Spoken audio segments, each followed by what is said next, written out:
หลังจากที่ไปแจกก๋วยเตี๋ยวมาเราก็จะมาซุ่มแซวกันที่บ้านบ่าวแขกนะจ๊ะพี่น้องจ๋ากันอื่นกันตั้งขอบคุณบาซอนเด้อเป็นธุระไปแจกของมนุษย์พุ่งพัวไปนัดแจกน้ำมือนี้เด้อเขาให้ได้บุญหลายๆน้ำกันเนาะแล้วก็ขอบคุณเจ้าภาพใหญ่ใจดีแม่แพรวพราวแสงทองอีกเถื่อเด้อตอนไปแจกก็ท้ายกับแบบเนาะมันอ่อนอวดสมปุกสมปุยเพราะว่าเขาไปท่ายกับมันได้ท่ายเฮ็ดเป็นซองอันนะเนาะป๊าดเงินก็จะเอาข่าวบดหมากแต่กับพี่FC ที่มาเมื่อนั้นแหละจ้ะจักแต่ซื้อเพิ่นว่าซักผ้านั่นแหละบริการถามซื้อเพิ่นเนาะคือบริการถามซื้อเพิ่นบ่อยซื้อประจักบ่เพิ่นให้กันอยู่เนาะเอาสิอันสมน้ำหนาคุณโดยการซื้อเลขซื้อเลขน้ำบาวสอนพี่น้องเลขแก้โมเลขลาวก็โลดนี่นะโอ้ยนี่ซื้อเลขเงินนี่07นี่07นี่มันไปหยัง60มันถือคู่ละ20คูณ20ได้เนาะเอาคันว่าให้ซื้อเลขหมูก็สิซื้อเลขหมูสบายดีพี่น้องสวัสดีจ้าวันนี้จะมากินตำเลขมูล20บ่เพราะว่าตะกี้เนี่ยสิมาชวนเจตุ้ยนี่ไปอ้อมเอาเป็ดมาปิ้งให้น้องกระต้นนี่นะเอาไปติมันบินไปไปเอาไปจ้ะไปไล่เป็ดบ่เอาจ่ายสดแล้วจ้ะบินแต่ว่าไม่เป็นลงบินซีบินโจ้จะไม่สิไล่ด้วยแล้วก็ไป47บินน่ะดิ47 87 20คูณ20น่ะอันเลขเงินน่ะใบเศร้ากับมี7มี8กับ87นั่นแล้วโหนี่ก็718740807โอ้ยเลขหมูแน่นอนขนาดเอาเงินหมูซื้อเลขหมูคือซื้อจนว่าจนได้ขายหมูผู้พี่น้องเอ้ยมันเป็นอะไรคือบ่ออกจักเทื่อแท้อันต้นคางอันเช้าไข่อันเท่าไรกิโลหนึ่งทั้งอันปูน่ะดีด้วยจะไปหาลายจับเป็ดน้อยแขกอีกแล้วพอป่ะโอ้เขาก็ได้17%เนี่ยมันน่ะบินขนาดเลยส่วนอันคลองเฮาก็กล้องกับว่าพี่เบิร์ดบ่ได้ไปขึ้นบัวเหลืออยู่ประมาณ3ชุดไว้ให้เต้าน้องคิวกินมันหวานอยู่บ่หมากบ่อยากหวานไปได้บ่มันบ่อยากอิ่มบ่หวานอยู่บ่สอนครับมันต้องดำบึดมันจังหวานหมากน้ำนมนั่นแหละพี่น้องแต่ว่าลมแห้งมาได้ทุกคนมึงเนี่ยผูกลมซาคนเลยใจไปใช้ก็อยู่นี่แล้วบ่ต้องไปใช้นะมันล้มญาติอย่าไปแย่ไข่มดแดงมันก็สิคู่เขากระโบกตาเบิดโอ้บริการขี่เหือด้วยจ้าขี่ทอนกล้วยไข่กล้วยมันจะขี่เหือนี่ลงเนาะฉักไปอยู่แล้วนะซ้อนคันมันบ่ล้มเอามาละไปสอนหวานนี่เนาะสอนอยู่คลองนะเรียกเล่าบ่ได้อ๋ออ้าวซื้อเล็กเวียดจ้ะเจ้าโมง5 โมงก่อน5 โมงก่อนบ่ได้เรียกเล่าบ่เอาก็ยังชื่อยังบ่ออกอยู่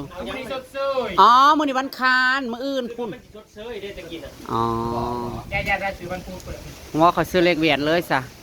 5 โมงก่อนเดี๋ยวค่อยจะมาบ้านคนที่มื้อนอนปั่นมื้อแรงสิถึกอยู่มื้อนี้จ่ายสดงดเชื้อเบื่อทวงปวดหัวงับๆอยู่พี่น้องเอ้ยอันแจกของแล้วละกาเลยขึ้นปักซองอีกเทื่อนึงไปฝากของไปพันว่าบ่ทันรถอีกเลยรถน่ะก็สิรอบไม่รถก็มีปัญหาเพราะว่าอันเบอร์โทรศัพท์น่ะก็เราใส่อยู่ในหันน่ะกับบัดเฮาโทรไปแล้วบ่มีผู้รับจักอันโทรศัพท์น่ะจักตั้งไว้ให้ผู้ใดเป็นคนรับจังซี่โทรศัพท์อันนี้ใช้ได้ดีในหม่องเกียงไก่เล็กคอร์ดนั่นแหละคนส่งเกียงไก่บอก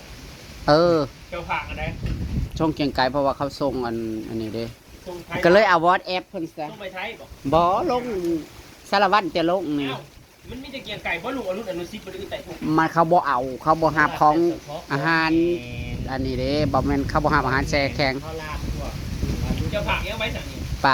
าเพีย ย่าอยากกินปลาเพี้ยถ้าคุณบ่ได้กินปลาเพี้ยบ่มีปลาเพี้ย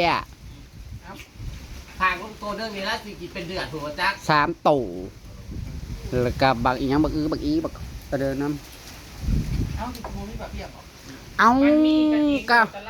ข้าเจ้ากับขั้นใดกับป้าแต่ผู้แล้วปักซีผู้แล้วข้าเจ้าสิมีหยางป่าซี ไก่ซีไก่ขอ ข้าเจ้าหน่อยนักแล้วสิได้กินบ่มี แต่ เด้ ว่าบ้านเขาใส่ของเรามีเชยอยู่ มีกับบ่ไก่ไปได้จากกันบ้านไปเซกัน มันคือทั้งเขาเนาะ บ้านเฮามันติดคลองมันก็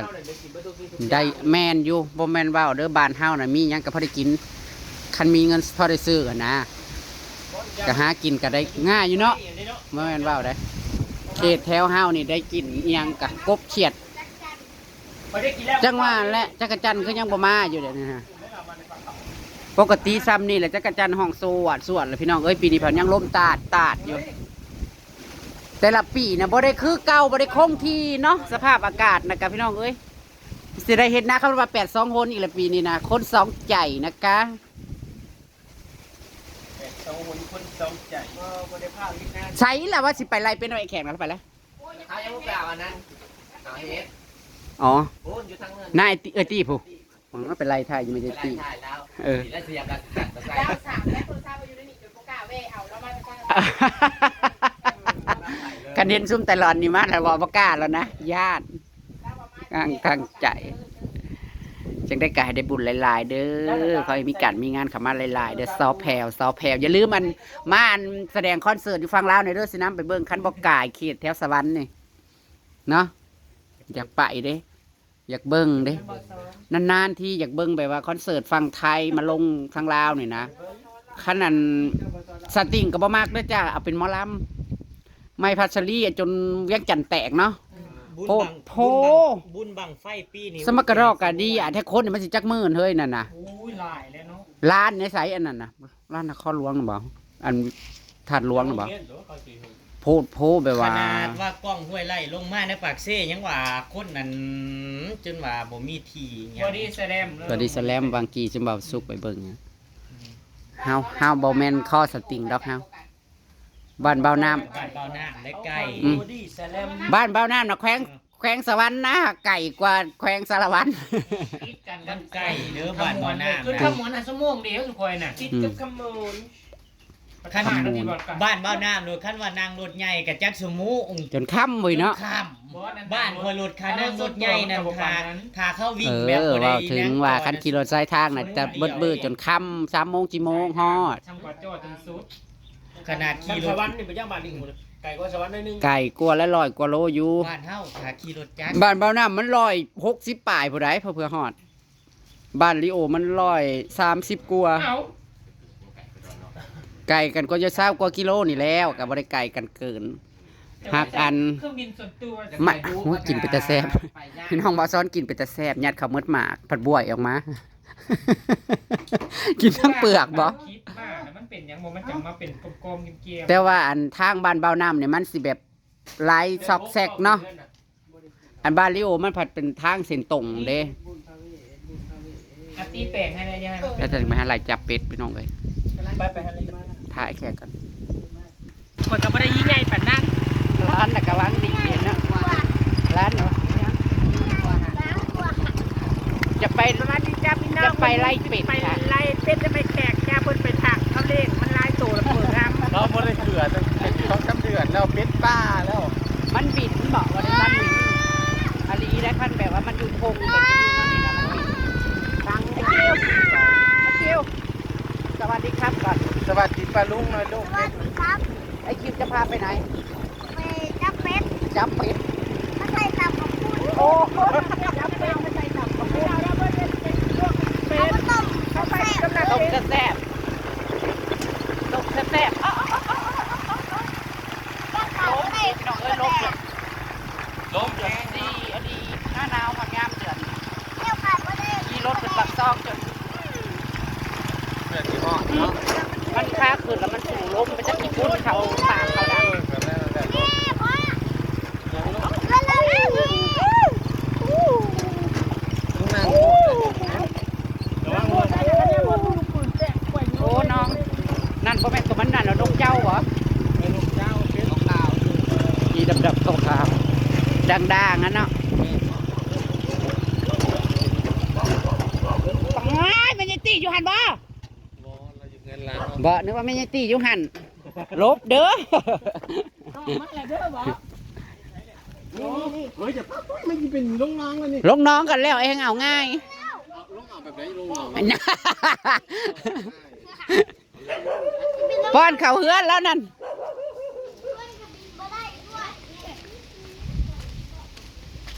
เป็ดที่มีปีกมันก็บินแล้วเนาะ ไม่แก่มันนี่คอมัน เด้นี่ไม่เนี่ยไอ้แขกไม่ตัวนี้ แก่งแต่มันเนาะแต่มันเข้าไปเฮ้ยมึงอย่าเข้า ได้แล้วอีกแล้วก็อีจ้า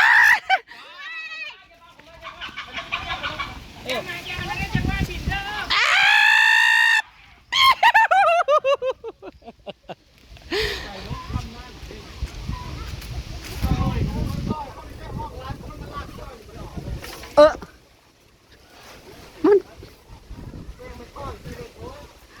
แบบว่าบุกลูกเฮือนแล้วลูกนะ มาอย่างอาจารย์โอ้ไอ้ใส่เลยเอื้อยคอยผู้ญาติกล้องบ่เห็นเมื่อเฮือนบ่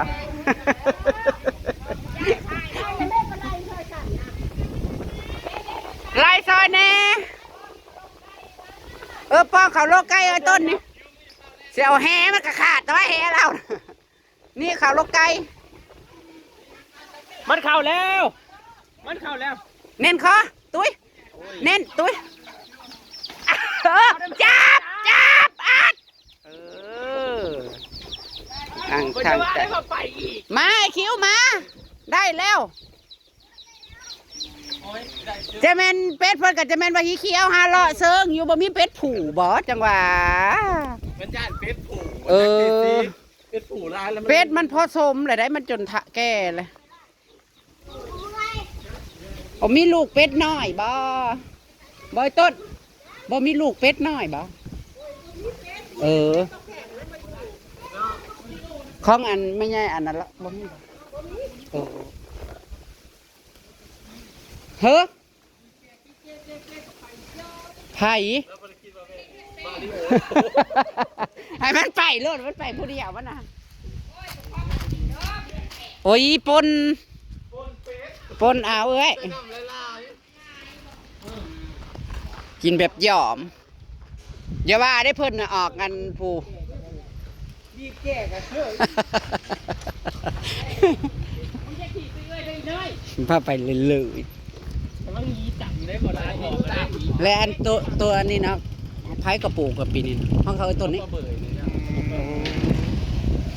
แต่เราสิได้หลายเจ้าก็มีแมงแคงมันจะเคยในกกปลาคอดไปพี่น้องเอ้ยมันนี่เบาแขกเพิ่นสิเลี้ยงเป็ดมันไป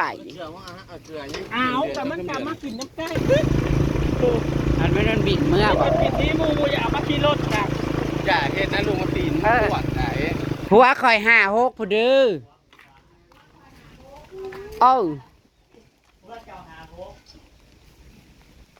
2บ่เกือบฮอด2ฮอดแล้วพอดี2 โลพอดีแขกเห็นว่าแค่แง่นั่นนี่นะพวกก่อนนะซาดิสได้ซาดิสลีลอผมค่อยนะที่มันเป็นซอกซอยอยู่นั่นนี่นะพวกเขาดึงอะไรตัวนั้นน่ะโล6กระช่องนั่นโล6ขีดนั่นเม็ดเอาตัวนั้นประมาณโล8นี่เนี่ยแม่นบ่ จักโหเบิ่งมันจะหอด2 โลอยู่มันบ่หอด มันกำลังมา มันกระตัวบ่ใหญ่อยู่เห็นเนาะซ้ำนกอันเจ้า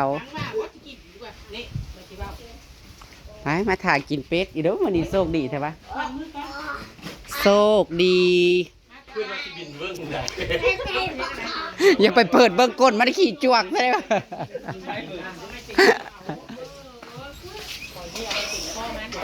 ออเดอร์มาจ้าอยากขายจ้าอยากขายไก่เด้อพี่น้องเด้อไก่เด้อครัวหายเรียบร้อยทอนคนเกี่ยงอ้อยซอยตัวละ100 กว่าบาทเองนะตัวละ100ก็มีเพราะว่าเพิ่นซื้อมันโลละ โลละ100เนาะซื้อมาโลละ100 ว่าจิเบ้าตั้งแต่มาปู กะยากินง่าย กินง่ายเดียวอะ นี่ก็จักมือก็สิจับอันไก่มาขายให้เพิ่นอีก ตำโลแล้วของปู จับไก่มาขายให้ไอ้เต้าอีกเพราะว่าเพิ่นคั่วซ้ำนี่ก็จักมือเมื่อซ้ำนี่มือหนึง2 มือก็เบิดเต้า ว่านี่นะ อืม มื้อนี้ก็เบิดนี่แห เอ ละ อ ลงนี่ก็เบิดหมดแล้วเพราะ ได้ ว่ามีผู้สร้างแล้วช่องโตนี่ อืม เหลือ13โตเท่านั้น เพราะว่าเพิ่นน่ะลงเฟซแล้วก็แม่นคนก็ตึ้งง่ายคู่มือนี่พี่น้องเอ้ย แล้วก็ไปส่ง เท่านั้นเจ้าเอามามื้ออื่นก็ได้ เออมื้ออื่นสิจับมาให้ จ้ะ เฮ้ยสิได้ขายไก่แล้วโอ้ยปีนี้ข่อยกับคู่แข่งน้ำนะคะขายเป็ดขายไก่อันใดบ้าแล้วมันเป็นนักเรียนบ่จะเคยมันเป็น เรียนนะจ๊ะ เหรอช่องไอ้ตัวใดนั่นแล้วมันถ่ายนักเรียนแล้วมันปิดคอมเมนต์เด็กน้อยเด้มันปิดเองเข้าไปเปิดได้บ่เข้าไป ปกติมันบ่ได้ไปเท่าไหร่5,000 เดี๋ยวตามคลิปหนักแล้วกันพี่น้องเอ้ยมื้อนี้บ่าวแขกเพิ่นสิเลี้ยงเป็ด1 ตัวค่ะไปไล่จับเอามันบินอยู่กลางอากาศจะได้ก็ขอบคุณเด้อขอบคุณ FC ขอบคุณซอแพรวพราวอีกครั้งก็แล้วกันเด้อจ้าที่เลี้ยงเด็กนักเรียนก๋วยเตี๋ยว100 ถ้วย100 ชุดเนาะขอบคุณหลาย มาเลยนะแบบว่าเรียกกลับมาเลย ๆ โอกาสหน้าก็อย่าลืมมาเลี้ยงทีมงานเฮาได้เด้อบ่ ไปละขึ้นห้องตามคลิปหน้าก็แล้วกันจ้าขอบใจบ่าวซ้อนอีกเทื่อก็ให้คอยถึงเลขน้ำเจ้า จ้า ขอบคุณมากขอยสิเลี้ยงเจ้าครึ่งหนึงแล้วกันถึกเลย เลขกี่เก็บเรื่องมันนี่นะ ขอยสิเลี้ยงพูด10 บาทคันขอยถึก20 บาทกะหรือว่าขอยถึกทั้งบนทั้งล่างขอยก็สิเลี้ยง20 บาท20 บาท เจ้าก็ได้กินหมุกกระ อ้า ทะ วอยากถือได้กินหมุกกระทะแล้วแหละไอหลีนะพูดจริงทำจริง ถ้าคอยมาถึงก็จะกินน้ำเจ้าผุดละสะบัด เออว่าไปค่ะมื้อนี้ล้มซากระเทยซุ่มนมกันอีกแล้วผู้วุ่นๆไปแล้วพี่น้อง